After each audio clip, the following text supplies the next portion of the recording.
नसूलम, शरीर में कहीं भी अकड़न है, जकड़न है, दर्द हो रहा है, पीड़ा हो रही है, कमर बैंड हो रही है। वातैर बिना नसूलम, बिना वात के कभी भी शरीर में दर्द नहीं होता। लेकिन आपके शरीर में भी दर्द तो होता होगा ना, कहीं ना कहीं होता है ना, होता है, घुटने होते हैं, कमर होता है, सिर होता है, कुछ ना कुछ तो होता होगा। उसके लिए वात काम करता है, लेकिन आप वात पित्त कफ को मानने तैयार नहीं।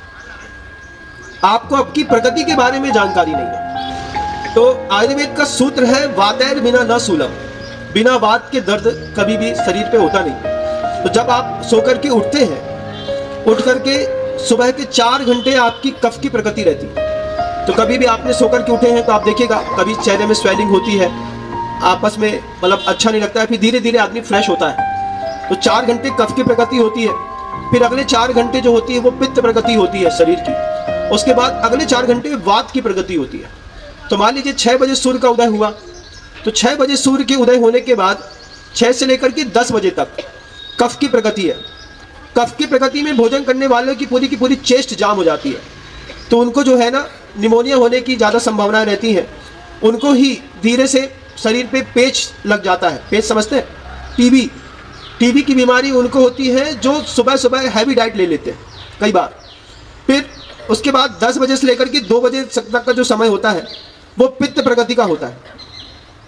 तो पित्त प्रगति में जैसे 10 बजे से 2 बजे का समय है, इस वक्त का वो गोल्डन टाइम रहता है जब आप बढ़िया ठूस करके जो खाना है खा लो।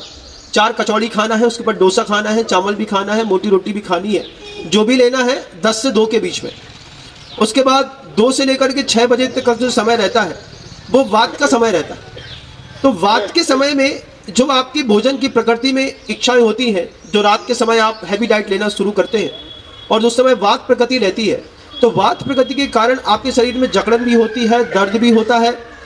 और साथ ही साथ सबसे बड़ी बात है कि फर्टिलिटी रेट गिरता है, आपकी प्रजनन क्षमताओं पर फर्क पड़ता है रात्रि भोजन करने से, और रात में भी प्रकृति के विरुद्ध भोजन करने से विषम भोजन कहलाता है। जैसे मान लीजिए बहुत सारे ऐसे भी लोग होते हैं जो शहद खाते हैं। तो शहद खाने वाले लोग अगर मान लीजिए गर्म दूध में शहद डाल करके खाते हैं या गर्म पानी में शहद घोल करके पीते हैं, तो गर्म पानी की ऊष्मा को 10 टाइम ज़्यादा बढ़ा देता है शहद। अंदर का हीमोग्लोबिन पूरा नष्ट। किसी को मारना हो तो गर्म पानी में शहद पिला दिए 5-7 दिन, चाय में शहद घोल करके पिला दिया, आदमी का हीमोग्लोबिन 0 हो जाएगा, ऑटोमेटिकली वो 8 दिन में मर जाता है। ऐसी घातक रोग से अगर अपने को नहीं पता है तो अपन जो लोग शहद लेते हैं, जैन शासन में तो शहद वर्ज्य है, लेकिन कई लोग लेते हैं प्रकृति विरुद्ध।